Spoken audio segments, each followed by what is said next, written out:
All right. Hello, everybody. My name is Dan Miner. I'm a former business journalist and I work with Arbol, and I'm excited to be hosting the first in a long series of informative webinar series about the state of higher education.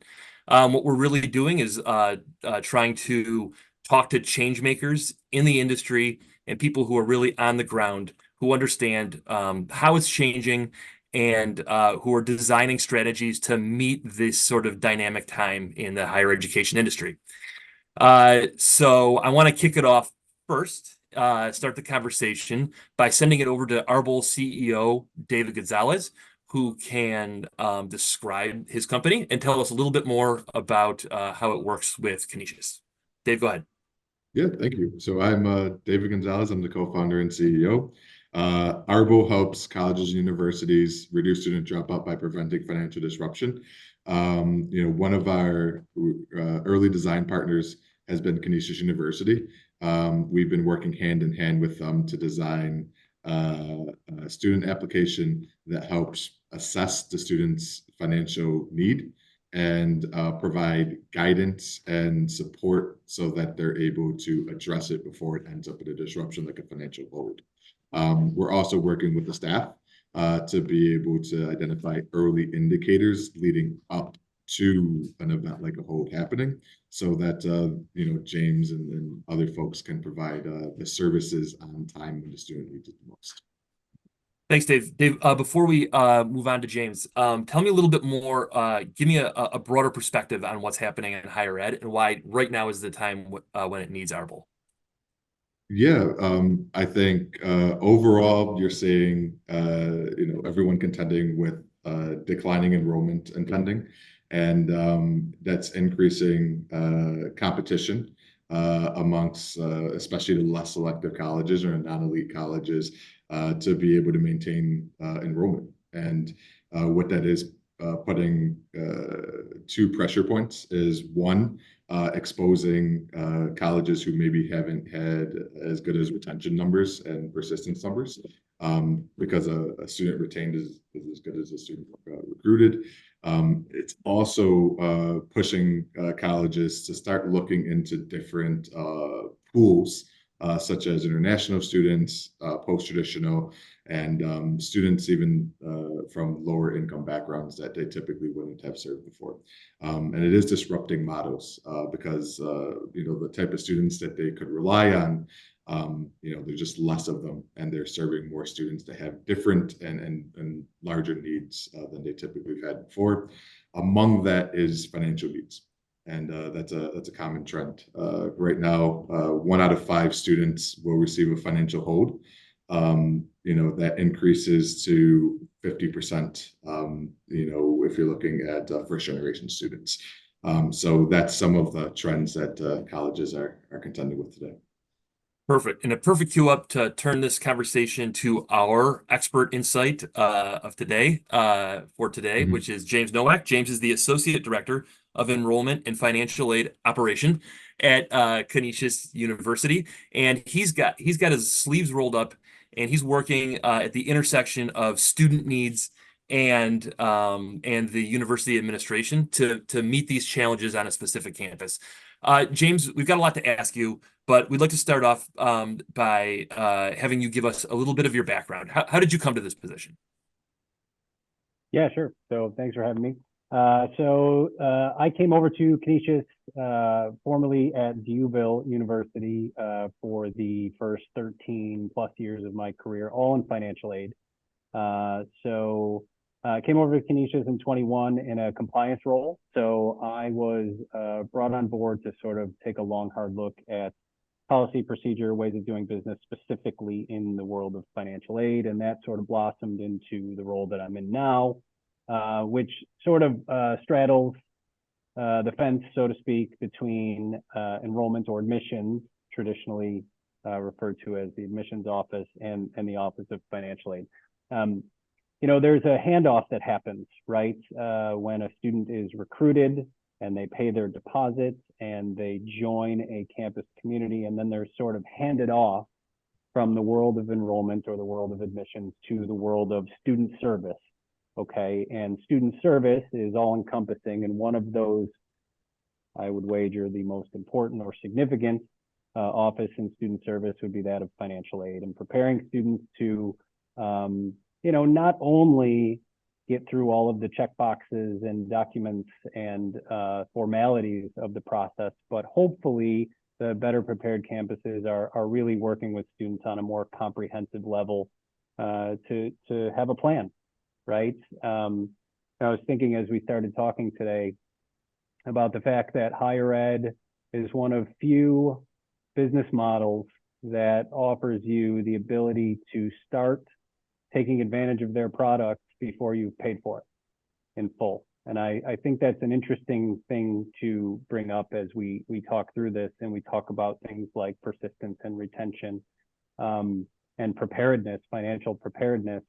Those students who have that plan ahead of time are far more likely to persist and to be retained by the institution, as opposed to those who say, okay, this is a significant investment, but I love Canisius so much, we're going to figure it out.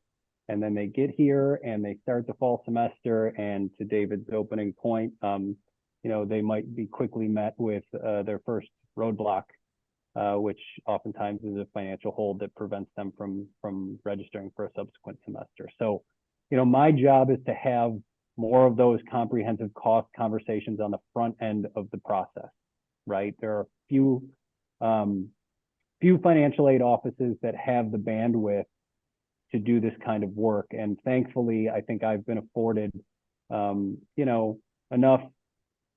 time to devote to those comprehensive financial conversations, again, earlier and more often. So being proactive and giving students a sense of the investment that they're making is something that you've identified as a successful strategy. Is that what I just heard from you? And if so, give me some more context. Why is that important? Yeah, so a couple of things, right? I think, yes, that's a fair assessment. And I think, financial preparedness is one thing if you have access to the resources to make ends meet. Financial preparedness means nothing if you ultimately cannot access the resources to make ends meet, right? So there is a sort of rubber meets the road here. And we have, I don't shy away from telling a student and their family that it may not be a good financial fit, right? And I think that we owe that to students as we bring them on board to have a transparent conversation about cost. And I'm here to say that we also owe them someone to walk them through the steps necessary to comprehensively plan that financial journey. This is often the biggest investment a person will make into themselves in their lifetime, right? And I would like to think that a student would want to be as prepared as possible for that type of investment and for those types of decisions that they haven't probably made in their lives as 17, 18-year-old kids. So James, one thing that stuck out to me with working with students at Canisius was how many students who did have out-of-pocket price tags that they had a financial responsibility to pay were willing to do what it takes to attend Canisius. And that really stuck out to me. So there's a couple of students come to mind, or one student comes to mind who had a $5,000 financial gap. She found out about it late. She ended up having a hold in her account. But when we spoke with her, she was like, I want to go to Canisius. Tell me how I can make this happen. And then we were able to kind of give her, her options. And part of it was working part-time, but she had the confidence and understanding of how much she had to work. So I think going back to like tying some points together, part of it is really wrapping your head around like where does financial aid end and the support from the institution end? Where does the out-of-pocket cost from the family start? And making sure that we're bringing them all the way to completion from being able to cover what those costs are.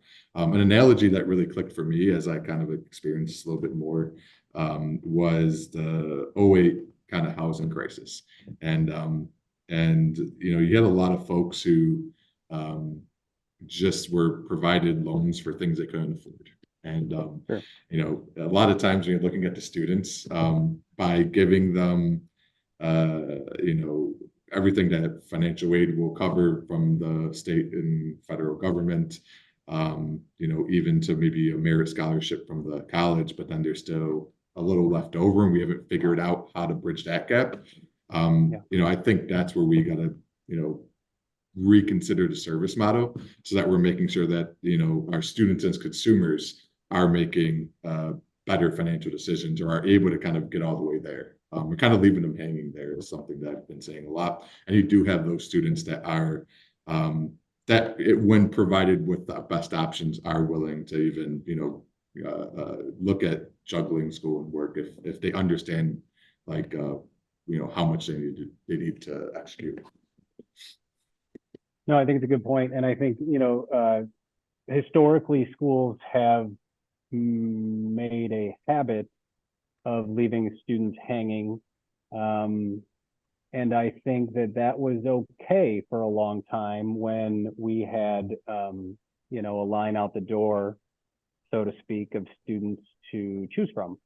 Now, as demographics shift, I think schools have to get creative, both financially, but also from a service standpoint in terms of how we communicate value, how we communicate cost, how much time we devote to what is, like I said, the most significant investment these students are about to make into themselves. And I truly believe in the time spent on the front end. I will tell you, the more students and families, prospective students and families that I have the opportunity to sit down with on the front end of this process comprehensively. I don't mean, the phone rings and they've got a question and I answer the question and send them on their way. I mean, let's sit down and really plan this out. I think you're going to see schools will be forced, right, one way or another, to provide some version of more comprehensive financial planning because, we can't set students up to fail, so to speak, financially, the ways that, not at Canisius, but we in higher ed have made a habit of doing in the past. And I hope that point is making some sense. We have to change the way we do business because our consumers are more educated than ever, and they also want to know what they're getting out of this education and what they're investing in. It's an outcomes-driven sort of investment, and we need to be able to demonstrate those outcomes, and we need to be able to concretely explain cost and a path to accessing the resources, whether it be through financial aid or a part-time job or a combination of the two. But that plan is becoming paramount in terms of, the onboarding process now. So solving problems in an anecdotal, reactive way doesn't work. What you're Correct. saying is that you need a systemic process or change throughout the industry and at the individual institutions to adequately address the problem because it's such a big problem. So, James, tell me, what are some of the strategies that you're building at Canisius, some of the institutional strategies that you're building? A little bit of this might be redundant, but just take it from this perspective. That you're building and also that you want to build. So be a little aspirational. And then when you're done, Dave, talk to me about Arbol's sort of view of systemic change in higher ed, particularly when it comes to, a lack of financial preparedness for students. Go ahead, James. So at the risk of, like you said, being redundant, I think, Canisius sort of carving out this role for me, it has sort of transformed our ability to have more of those comprehensive conversations on the front end, but also, really following a student. I guess in the past it was a true handoff, like a student has deposited, and now here is the next team of people who you will work with as a student now that you're, committed, so to speak. And sort of staying with those students throughout that handoff has really already kind of paid some dividends for us, right? They feel like they are getting, I hate to keep going back to this word comprehensive, but it really does say what I'm getting at. It's tying in, and this is where Arbol is a great value, of a great value add. It's tying in the whole financial picture. Financial aid offices have a habit of kind of honing in on the checklist and what we have to get through to get from point A to point B. I'm more interested in learning more about the family's financial situation in depth at an earlier point in the process, so I can give them a plan, but I can be a part of that plan throughout their 4-year, 8-semester journey. So really, that is the crux of my role in a nutshell, and I think has provided a great lift to our ability to, inform, right? It's about informing students, and it's about educating families about what they're investing in, so we don't have those pitfalls like registration holds and things like that further down the road. So, tying in, I think that the next piece for me is tying in the personal financial element. We focus so much on the cost of school and getting through the 4 years, but what got us here financially, and where do we want to go financially after this in terms of outcomes? That whole picture is sort of more interesting to me in terms of serving the whole financial situation of the student and their family. And I think schools are going to be, faced with big decisions in the coming years in terms of how willing they are to invest in that sort of strategy, right? We need to be flexible and accommodating to folks from all financial backgrounds, and really creative with the options that we come up with to help them, persist. So, Dave, we're talking about the need for new systems that solve this problem in a comprehensive way and not just in an anecdotal, reactive way. So, talk to me about how Arbol positions itself within that problem. It's by learning from the people that are doing it today, like James. And, I think what really stuck out, through pilots that we ran last year, was James having these conversations with students and the impact that he was having and the decision makings that were happening before students got onto campus. And that's really, that level of proactive support and proactive decision making for students gives them more time to be able to close some of those gaps that they need to close. And that stuck out, and that's what we're designed to do. And James, to me is a bit of a superhero, but he can't serve every single student on campus, especially once you get to the larger ones. So what we do is we take a bit of what James does and we automate it at scale. So we have designed a really simple solution for students to identify their needs, take a basic assessment, and then get hyper-focused clarity on what the next best action for them to take is, so that they can be financially stable entering college and throughout college. So that's one aspect to it. So it's taking what's working in these manual one-on-one interactions and doing it at a bigger scale. The second part of it is we know not all students are going to stay on track the entire time because things happen. And what really stuck out to us was the leading indicators that universities are using through their early alert systems are these financial holds, or when students are self-identifying or being referred to by a faculty or staff member. And what's happening is that that's too late. That's when the car crashes happened, and that's when it's expensive for everyone to rally around. Expensive and actually like one of those big negative experiences that now we have to reconcile. And it costs staff time.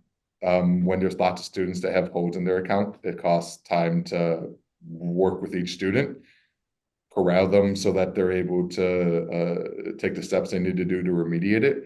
And it can be taxing for both the staff and students. So by being able to keep track and identify, where students' financial well-being is and pinpoint, the actions that they can take ahead of time, that helps the staff help the students more effectively, especially as you're looking at students who do have more needs than maybe they had in the past.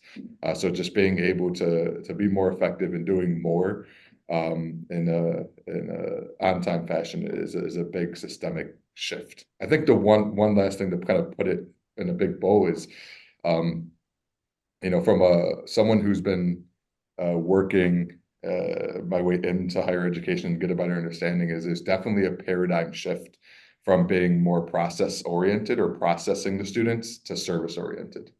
And I think that's a bit of a mindset shift that that we're looking to help enable as we're taking more of the process and we like the manual work off folks' plates, creating more space to be able to provide more of a service for students to help be the guides that they need them to be. So that's how we see the systemic change coming into play.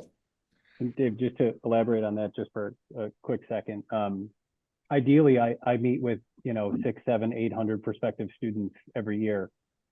Completely unfeasible, right? I cannot meet with 800 families. I can meet with a couple of hundred families at most. So schools have to make a decision, right? What do we do? Do we react? Do we get James in front of as many as we can and then react to the ones that we miss? Or do we try to build something on the front end to replace James, so to speak? Amplify James. Or maybe even side by side with somebody on a campus who's doing this type of work, just to sort of help that cause, and you're right. There is a shift in the model to a more service-oriented structure only because, partly because of the fact that, like I said, our consumers are more educated than ever. They want to know what they are getting out of this investment, right? Gone are the days of sort of like, you apply to your dream institution, you get in and you throw a party and you say, we'll figure out how we pay for it later, right? Families come to my doorstep with a laundry list of questions/demands, as I'll put it. And that's just the landscape shift, right? Your higher achieving students have more choice.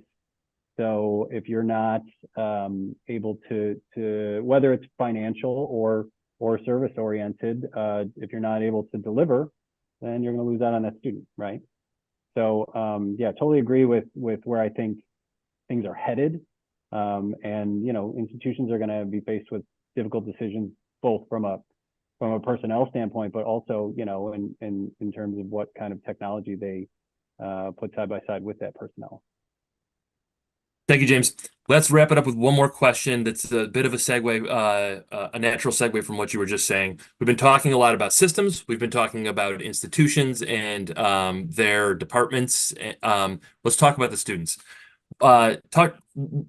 Characterize the kind of conversations you're having on the ground, both with students who are how receptive students and families are to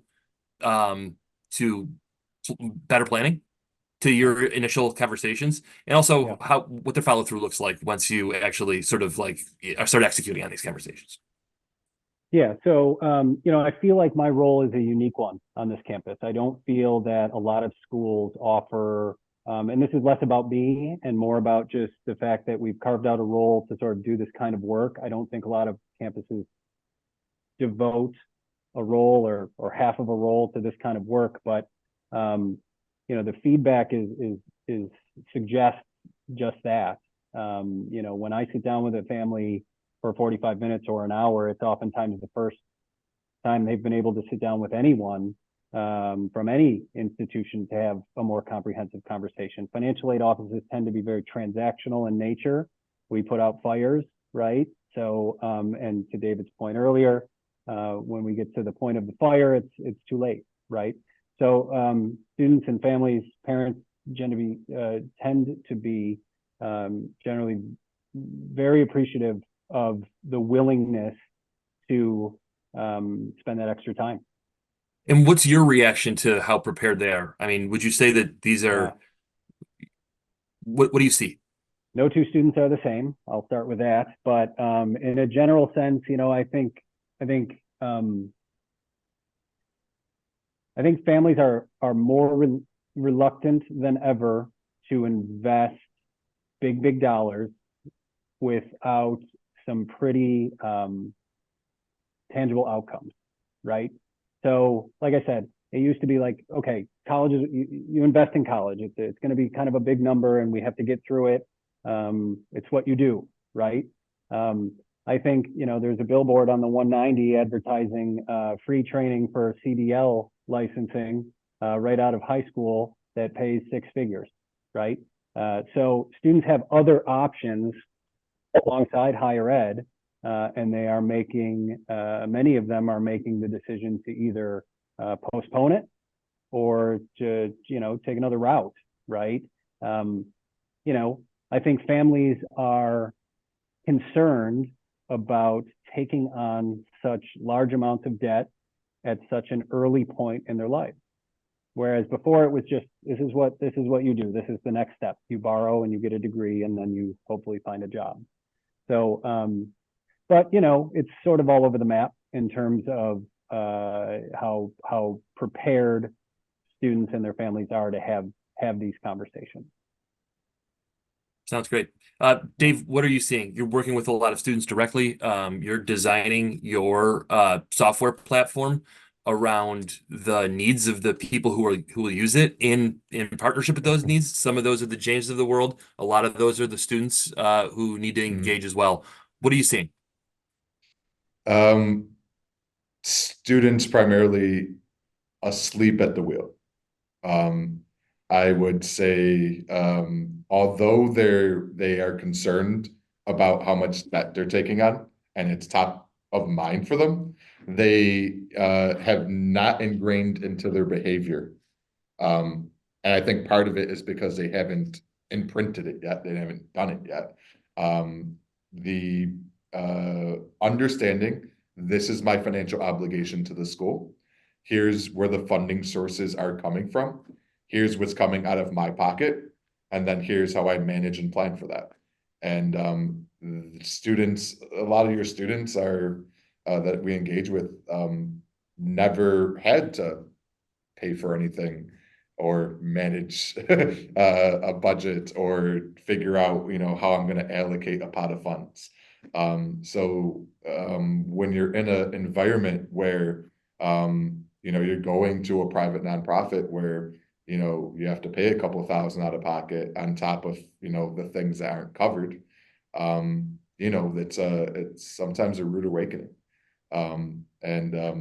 You know, I say where we're starting to chip away is starting to raise that mirror earlier on. So students understand that, hey, there's a $2,000 thread that you left hanging. What's your plan for this? And second is after you've shocked them or put that in their face, it's then presenting them the options and giving them the confidence that they can do it. $2,000, you know, how many hours you have to work over a year to earn $2,000? Less than 10 hours a week. It's totally manageable for some students to do it. They just need to understand that that's how the math works. That's what we're doing. So it comes down to awareness, behavior change, and confidence that they can do it. They can go through those. We're starting to see students go through those transformations. They just need a guide and a push. Thanks to James Nowak, the Associate Director of Enrollment and Financial Aid Operation at Canisius University.